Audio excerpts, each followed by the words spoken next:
Belum. Oke. Jadi mungkin sambil ada yang menginstal, saya jelaskan dulu. Di sini dari Agiso Metaset ini di bagian workflow, menu workflow ini ada beberapa proses. Nah, proses-proses ini mulai dari add foto, tambahkan foto, terus ada align, build dance, build mesh, build texture, style model, dem, auto mosaic. Ini adalah sebenarnya rangkaian satu kesatuan proses. Jadi apabila Bapak Ibu mungkin ada waktu yang cukup, bisa melakukan secara berurutan, mulai dari line foto, lalu dilanjutkan build dance cloud, build mesh, dan sebagainya, sampai ke auto mosaic.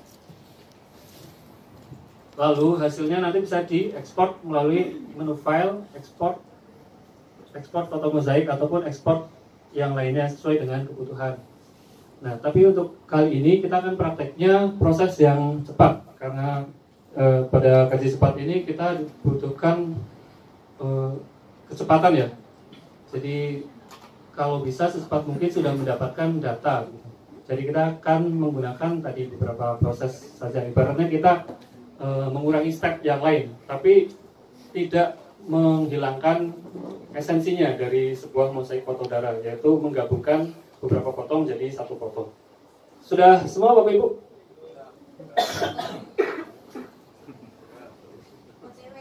OTW. Yang OTW mana? Ada berapa? Biar nanti dari panitia ada yang membantu. Untuk yang pertama kita lakukan, yaitu add foto, Bapak Ibu. Add foto ini, jadi kita akan menampilkan atau menambahkan foto yang sudah kita ambil. Nah, di sini kita pakai contohnya adalah foto udara yang di Pamijahan. Dipilih semuanya, lalu di open. Nah, hasilnya seperti di depan. Jadi semua foto yang kita ambil akan tampak titik-titiknya berurutan sesuai dengan rangkaian jalur terbang yang sudah kita buat. Nah, selain add foto, di sini juga ada pilihan add folder. Kalau misal Bapak Ibu sudah yakin bahwa di folder Bapak Ibu hanya foto daerah, satu daerah saja, bisa langsung di add foldernya. Oke Bapak Ibu, sudah sampai sini? Kalau ada pertanyaan langsung saja ya, karena kita untuk kali ini adalah langsung praktek, jadi bukan bagaimana? Ya, ini ada line foto, build mesh dan sebagainya step by step agar kita tahu hasilnya. Misalnya build mesh seperti apa, terus nanti build dem seperti apa. Nah, kita akan lakukan langkahnya satu persatu. Untuk di WebODM sendiri, dia langsung kita input datanya, gambarnya, kita klik saja proses, sudah nanti hasilnya udah langsung keluar. Jadi ibaratnya kayak misal kita punya toko kue ya, yang kalau yang ini adalah kuenya itu mesinnya masih mesin manual, jadi pakai blade mixer dan sebagainya gitu. Jadi setelah tambahkan telur, tambahkan ini, tambahkan ini. Nah, kalau yang WebODM itu dia kayak udah punya satu mesin, ketika kita masukkan semua bahan langsung keluar, langsung jadi hasilnya. Tapi berbayar. Iya. Tapi sekali line foto, klik saja. Nah, line foto ini dia akan mensejajarkan foto-foto yang Bapak Ibu ambil. Nah, di sini ada beberapa pilihan. Ini pilihan akurasinya di sini ada highest, high, medium, low, dan lowest. Ini Bapak Ibu sesuaikan dengan kebutuhan. Semakin dia highest, semakin dia tinggi akurasinya, maka waktunya akan semakin lama. Semakin dia rendah, waktu yang digunakan untuk pemrosesan akan semakin cepat. Jadi untuk di kali ini kita pakai yang low saja ya Bapak Ibu, biar waktunya tidak terlalu lama.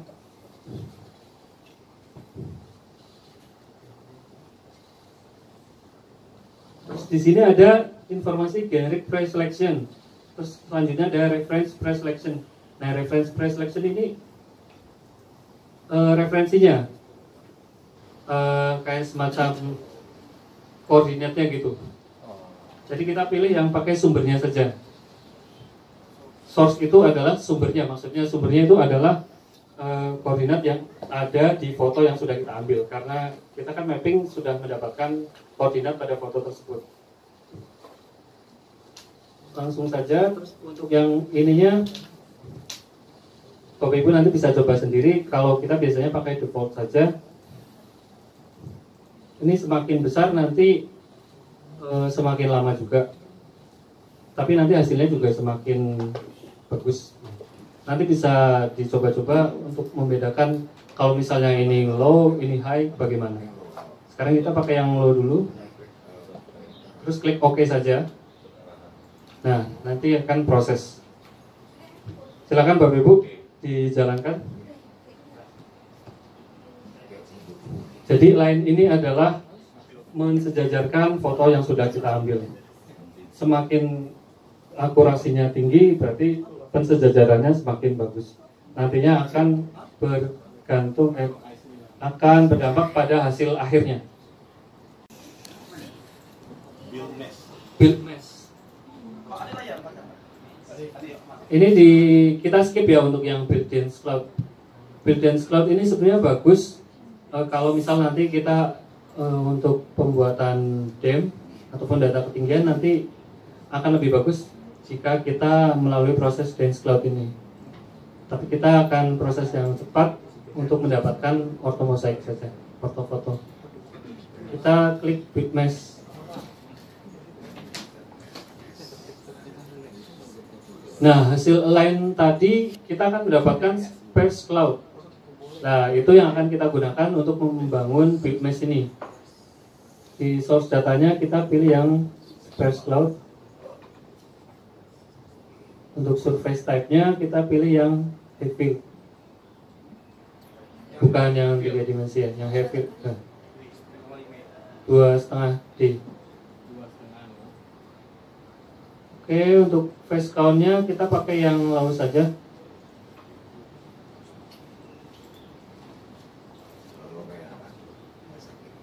Iya, biar aman Pak. Nanti kalau pakai high bisa sampai sore. Untuk kecepatan proses ini juga tergantung dari jumlah foto Bapak Ibu ya.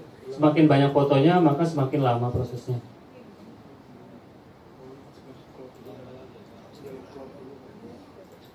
Lalu oke saja. Nah, cepat. Nah, tampilan surface-nya seperti itu.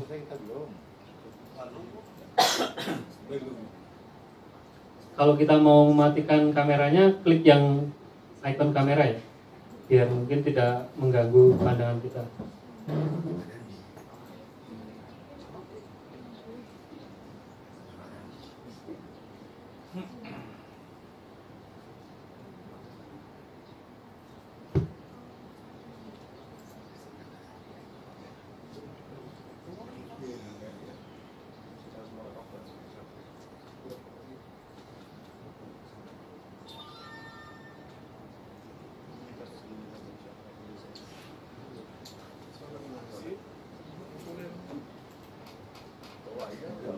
Belum pulang, katanya apa kendala, bisa dibuat.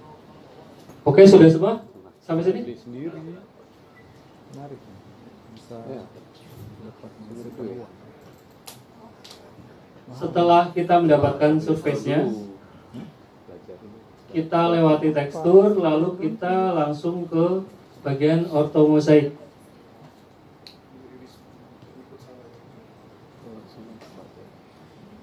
Nanti Bapak Ibu bisa coba kalau misal mau bikin gem, bisa juga, tapi akan lebih bagus tadi kalau misal kita pakai yang built-in Cloud.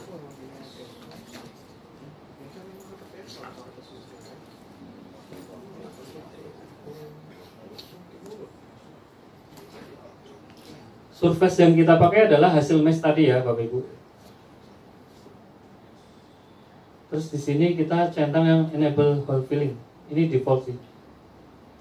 Jadi untuk beberapa titik yang ada gap itu bisa diinterpolasi agar menjadi ada gambarnya.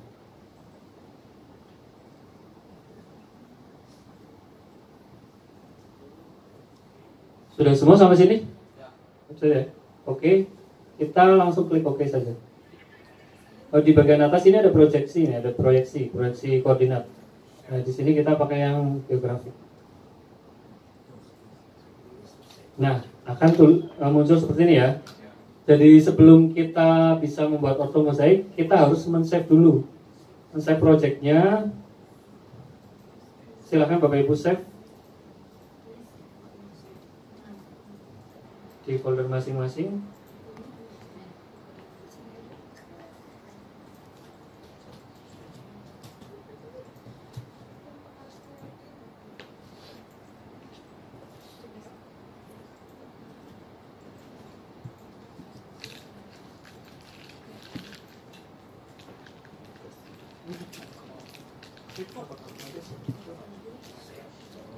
Nah, kita ulang lagi dari proses berortomosaik.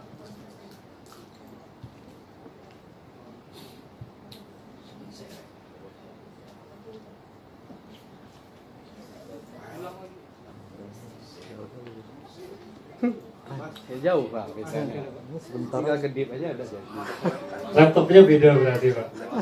Nggak punya Android, punya laptop emang dia. Ya harus saling mendukung berarti kan.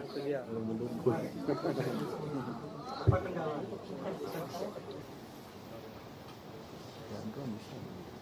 Mau di dalam menghasilkan bayarannya mahal. Ada siapa kawan kalian dari meeting dia kerja kantor kerja senjatnya meeting ada kenapa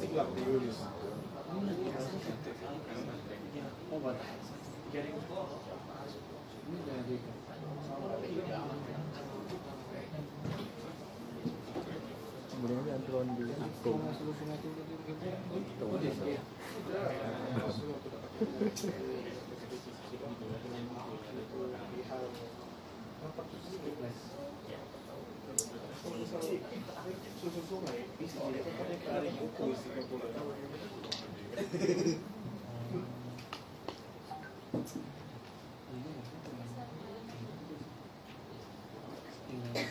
Dokan di handphone ini tahun 2018 tidak banyak kali kontak yang keluar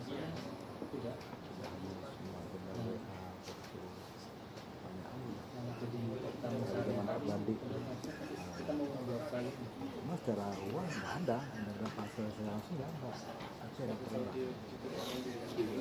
pribadi dan kantor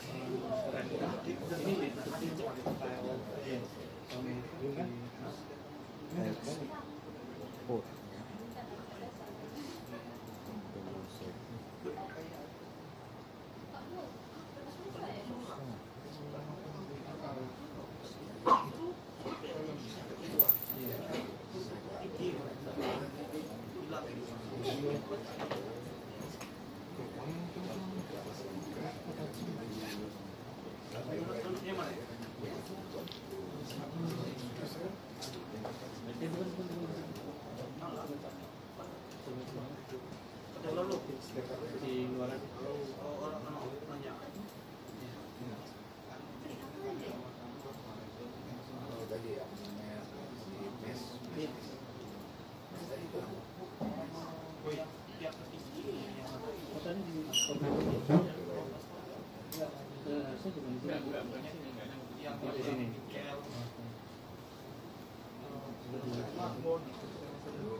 malah bukan begitu ada mengukur lahan dengan drawing report maka langkahnya sama dengan ini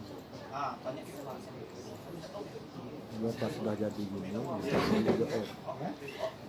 Benar bisa aja ukur pakai Google Maps kan, Google Maps bisa aja. Ini kan nanti akan lebih detail. Kalau Google Maps kan nggak kabur. Ini akan ukur luasnya. Itu ini. Dari situ semalam dari YouTube itu keluarlah ini.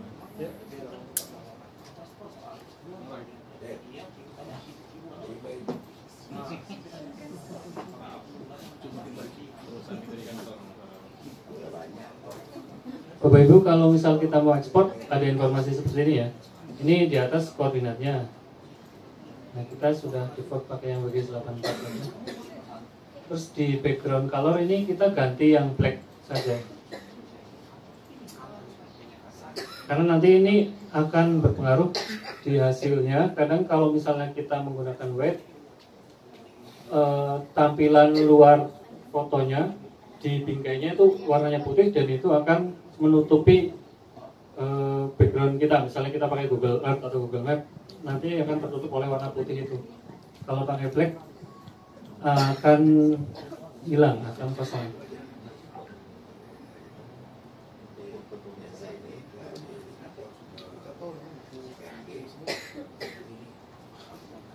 Oke, yang lainnya default saja. Ini jepit kualitasnya 90. Kalau misal Bapak Ibu mau kualitasnya diperbagus, hasil jepitnya bisa dinaikkan. Kita export.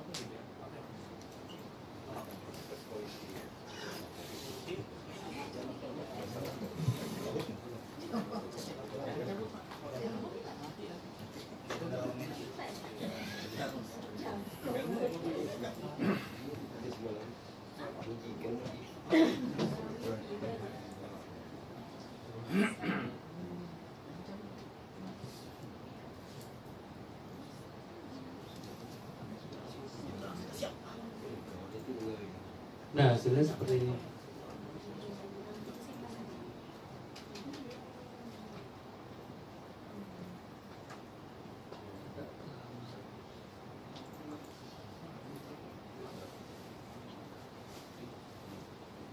Ada yang sudah berhasil sampai sini? Sudah ya?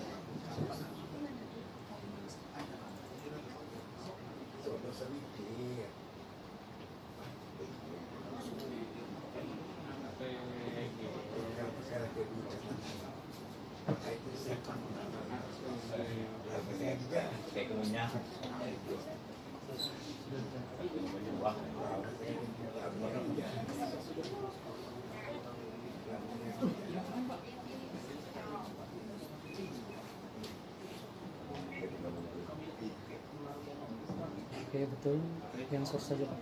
Source yang iya itu aja.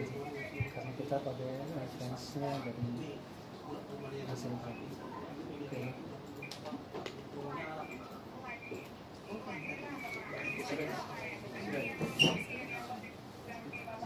Sudah semua ya? Yang itu adalah hasil dari mosaik foto yang telah kita lakukan. Dari berapa foto itu? 42 ya Pak? Ya, dari 42 menjadi satu foto, satu kesatuan. Nah, hasilnya seperti ini. Terus ini adalah hasil yang menggunakan Agisoft Metaset.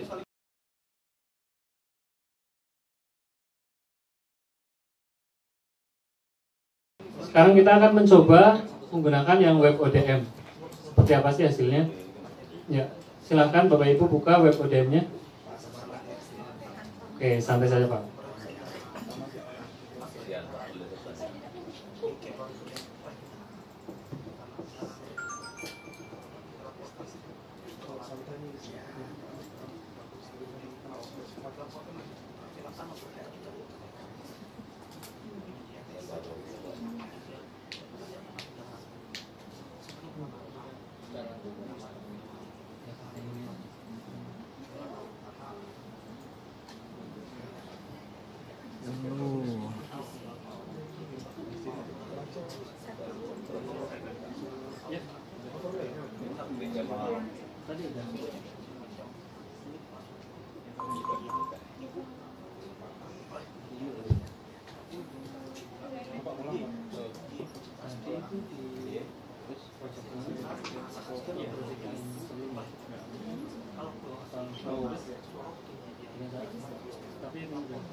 Nah, tapi di sini ada informasi nih Bapak Ibu. Ya untuk menyarankan kita di sini kita perlu setidaknya 5 gambar. Terus 16:32 minimumnya. Terus image harus overlap. Bapak Ibu kan sudah tahu ya dari materi yang sebelumnya ada overlap. Ini 65% atau lebih. Nah, ini kalau bisa 70 atau 72%. Nah, untuk kasus overlap ini, kalau bisa memang semakin besar overlapnya akan semakin membantu dalam proses mosaik. Tapi tentunya pada saat terbang kita akan semakin banyak membutuhkan baterai dan semakin lama terbang fotonya pun juga semakin banyak. Kalau misalnya kita di daerah datar, kita bisa pakai yang 70% untuk overlapnya. Kalau untuk di daerah perbukitan bisa ditambahkan lagi Bapak Ibu, biar hasilnya lebih bagus lagi. Nah, ini kalau misalnya kita mau 3D, image must overlap 83%. Oke, kita langsung saja Bapak Ibu. Kita add project saja dulu biar jelas ya.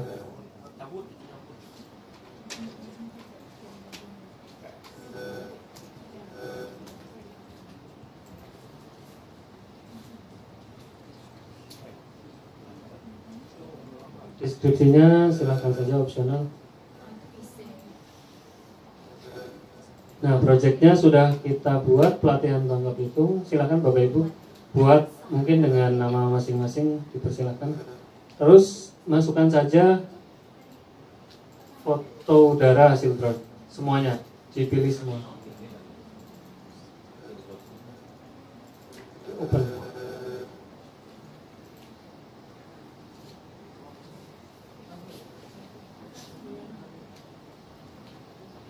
Sudah semua sampai sini?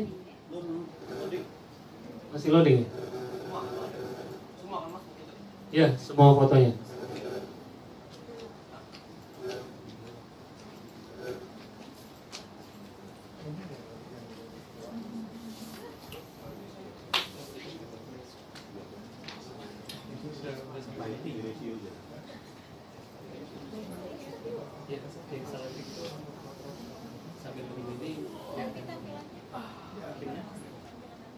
Ini kan hanya untuk tambahan di laptopnya aja. Nanti terbukanya yang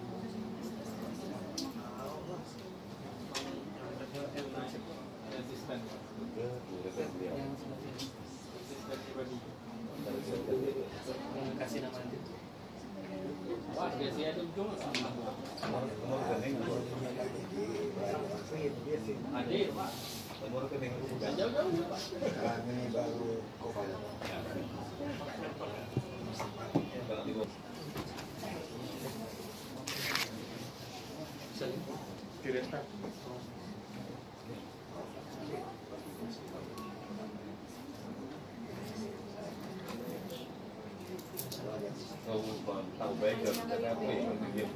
Nah, ini udah ada 42 file terpilih ya. Ini processing node-nya default saja. Terus ini ada pilihannya, Bapak Ibu mau pilih buat apa nih? Nah, kita pakai yang default saja. Resize image dikompres apa enggak, gambarnya enggak usah, no. Lalu review. Setelah direview, start processing.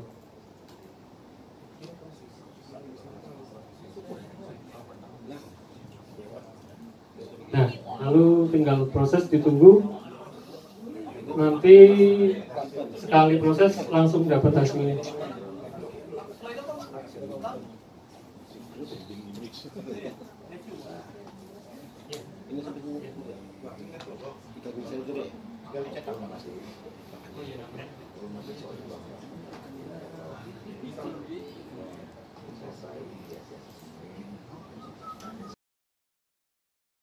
Areanya berapa? Subdate poinnya berapa? Nah, di sini di bawah ada tombol download aset. Nah, ini ada beberapa pilihan aset yang sudah terbuat tadi pada waktu kita proses. Kita pilih yang all asset saja. Kalau misalnya kita kan sekarang pengen tahu apa aja sih yang kita dapat ketika kita proses default ya.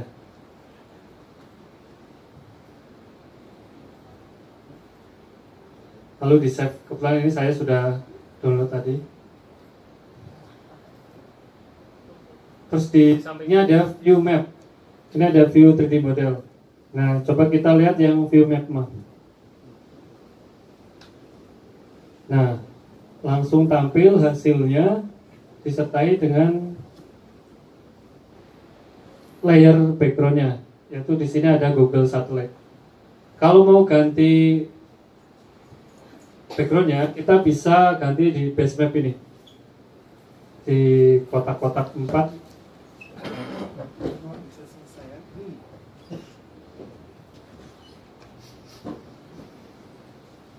Nah, ini kalau peta.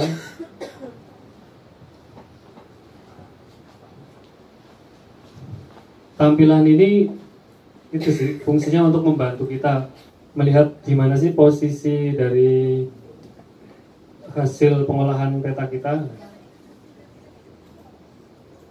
Ini Google-nya kebetulan lagi banyak awannya.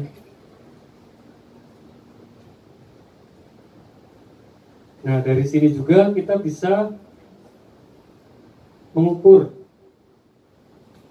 jarak ataupun volume. Mungkin yang sudah selesai bisa sambil praktekkan, Pak Heri.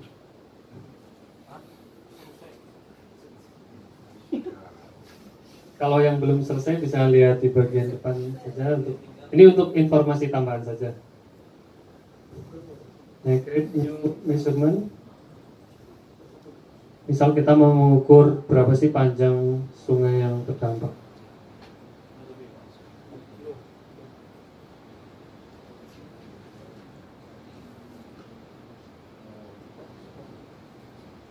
Nah, di sini ada informasinya, path distance, jaraknya.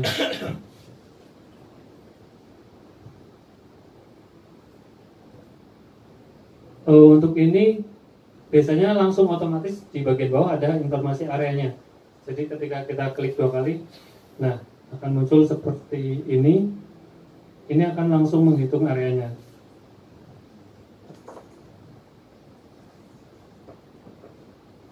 Tapi kan ini kan kita tidak perlukan. Kalau misal sungai kita perlu panjangnya, berarti seperti tadi langsung dihitung aja panjangnya berapa tanpa harus klik 2 kali. Ini bisa diekspor nanti hasilnya, ekspor ke GeoJSON dan bisa dibuka di software pemetaan. Lalu untuk ini ada informasi generate konturnya. Kalau misal Bapak Ibu mau bikin konturnya langsung, ini ada intervalnya berapa, tinggal dipilih, bisa custom juga. Layernya adalah layer DSM. Jadi hasil DSM itu adalah Digital Surface Model. Jadi dia ketinggian, tapi ketinggian permukaannya, bukan ketinggian ground, bukan ketinggian tanah, tapi nilai dari ketinggian permukaan. Kalau misalnya ada bangunan, ya berarti ketinggiannya tertutup nilainya setinggi bangunan tersebut. Kalau ada pohon ya berarti ketinggiannya sepohon. Ini ada projectionnya. Nah, ini bisa langsung diekspor. Terus kita juga bisa pilih 3D dari sini ataupun dari sini tadi awal.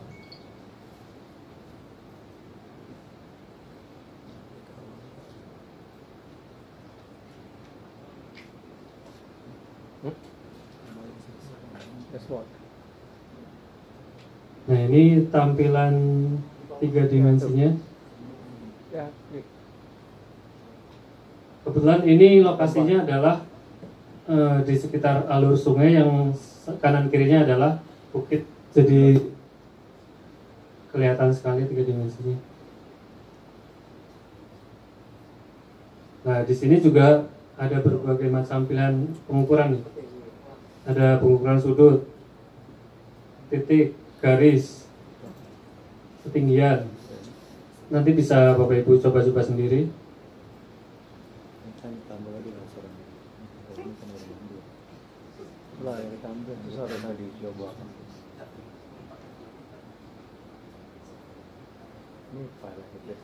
Kalau ini diagnostik hanya terkait perangkat kita ya.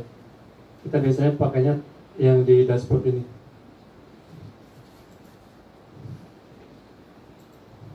Terus ini kan tadi kan kita menggunakan versi default ya, default dari program ODM. Versi default program ODM ini dia membuat berbagai macam aset ini dalam versi yang terbaik. Jadi jangan samakan dengan Agisoft tadi yang kita menggunakan versi low. Otomatis untuk yang ODM ini waktunya lebih lama, karena hasilnya pun akan menjadi sangat baik bila dibandingkan dengan yang Agisoft. Nah, ini hasil downloadnya tadi yang dari ODM. Untuk ukurannya sendiri dari ODM ini ukurannya lebih kecil daripada hasil dari Agisoft. Ini hanya 31 mega, sementara yang Agisoft tadi ukurannya sekitar 270.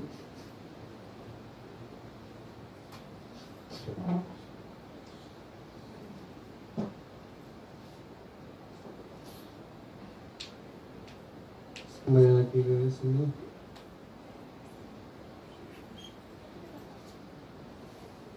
Bapak Ibu, mungkin mau menambahkan yang perlu diperhatikan ketika membuat peta dan jalur terbangnya ya. Jangan lupa untuk objek yang akan kita petakan, kalau bisa dilebihkan sedikit pada saat pembuatan jalur terbang. Jadi jalur terbang jangan mepet sekali dengan objek yang akan kita petakan, karena di kanan kirinya nanti akan banyak sekali distorsi. Jadi kalau misal kita memetakannya buat jalur terbangnya itu mepet dengan objek, misal objek longsor, nanti akan ada tampilan yang kalau kita bilang tuh ketarik-tarik gitu Pak, peat-peat misalnya. Nah, seperti ini. Ini karena di sini kita sudah tidak ada titik acuan. Kalau untuk di sini bagus karena dia titiknya tadi kan ada ada 1, 2, 3, ada 3 baris. 3 baris foto di bagian tengah sini, 1, 2, 3. Nah, untuk yang di sampingnya itu dia akan terjadi distorsi. Nah, ini tentunya tidak bisa digunakan. Oleh karena itu, kalau misal Bapak Ibu mau memetakan, diperhatikan juga jalur terbangnya kalau bisa lebih sedikit dari objek yang akan kita petakan. Jangan ngepas, lebih baik lebih daripada kurang, nanti hasilnya tidak bagus.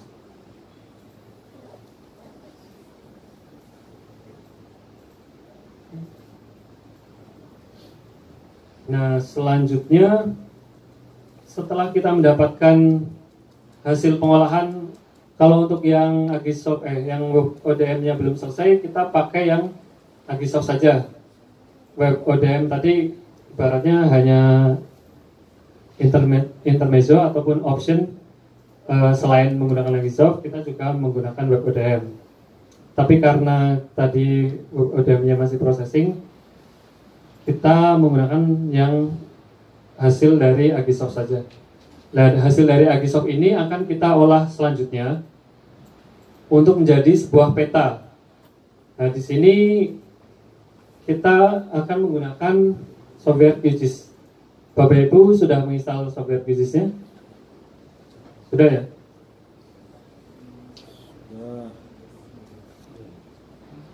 Nah, software QGIS ini dia bisa mengakomodir selain data vektor juga data raster. Data citra kita, foto darah itu adalah raster yang bisa kita tarik langsung untuk diolah menjadi sebuah peta di dalam QGIS. Bapak Ibu bisa langsung saja menariknya hasil dari pengolahan Agisoft tadi di drag ke dalam QGIS.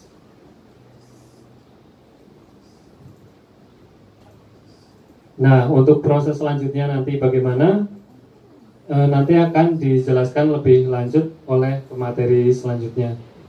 Mungkin ada pertanyaan dari Bapak Ibu sebelum sesi saya diakhiri. Silakan Bapak Ibu.